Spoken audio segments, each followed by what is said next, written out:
Would you please welcome Jacqui to Lacy?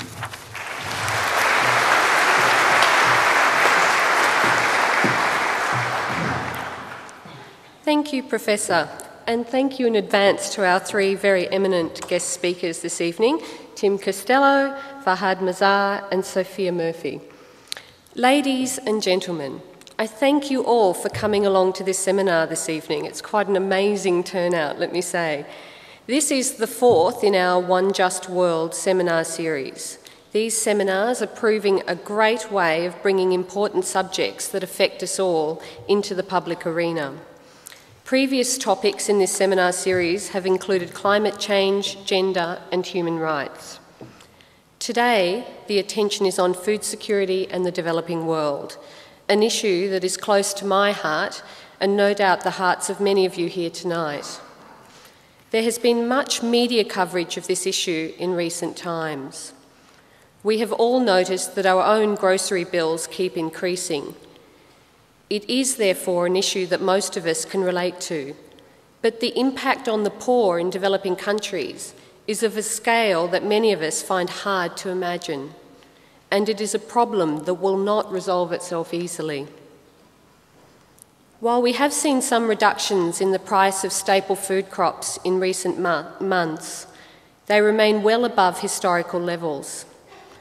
And most commentators now agree that food prices are likely to remain both high and more volatile over the medium term. Normally, one would expect that high prices would automatically generate a supply response, resulting in a re-lowering of prices. But we face some clear anomalies in the market, fundamental supply and demand imbalances. Population growth, growing incomes in developing countries, and biofuels are all generating strong demand. A changing climate, degraded soils, scarcity of both arable land and irrigated water, and very high fertiliser prices are limiting the capacity of farmers to increase supply. The problem is compounded by outdated agricultural practices and restrictive trading regimes.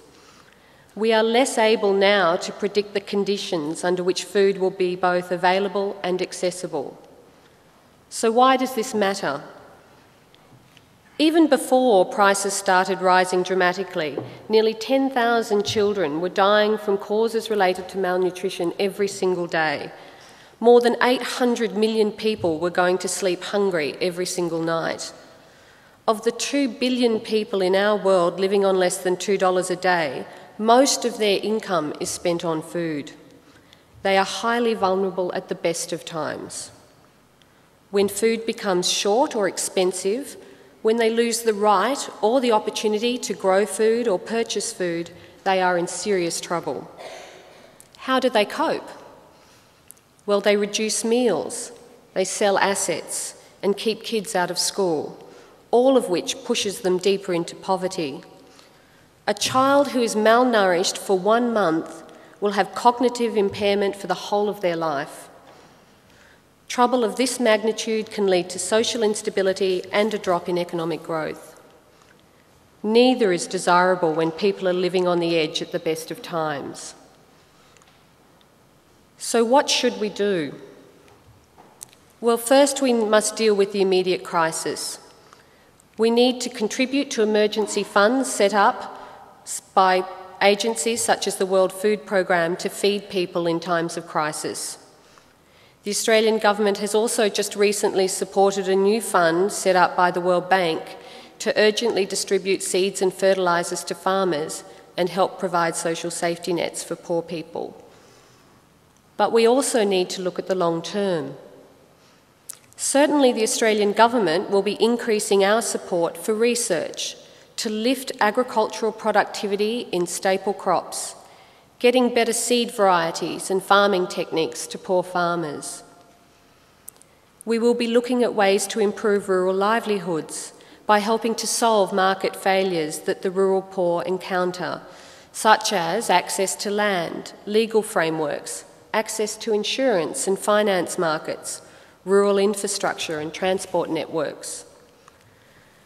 We will also work to help build community resilience to shocks by strengthening social protection systems. We need to be able to protect the poor at times like this so they can continue to build a future for themselves and their families. And we will continue to lobby hard for liberalisation in agricultural trade, to maximise returns to farmers and ensure that food can flow to where it's needed as efficiently and effectively as possible. The UN estimates that the world's population will reach 9 billion by 2050. That is a lot of people to feed. Meeting demand will require some innovative thinking.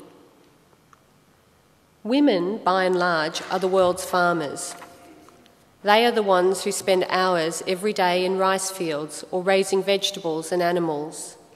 They are generally responsible for cooking family meals, yet during shortages, they are the ones who often end up with the smallest portion.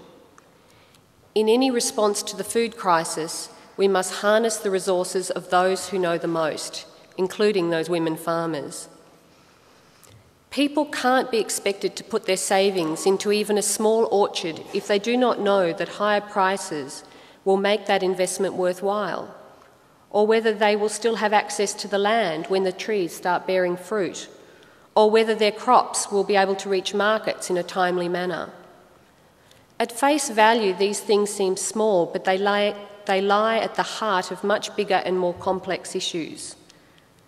We have to respond quickly, but we have to get our responses right. And that means including communities in discussions over future directions. And that is what makes seminars like this so valuable. Thank you.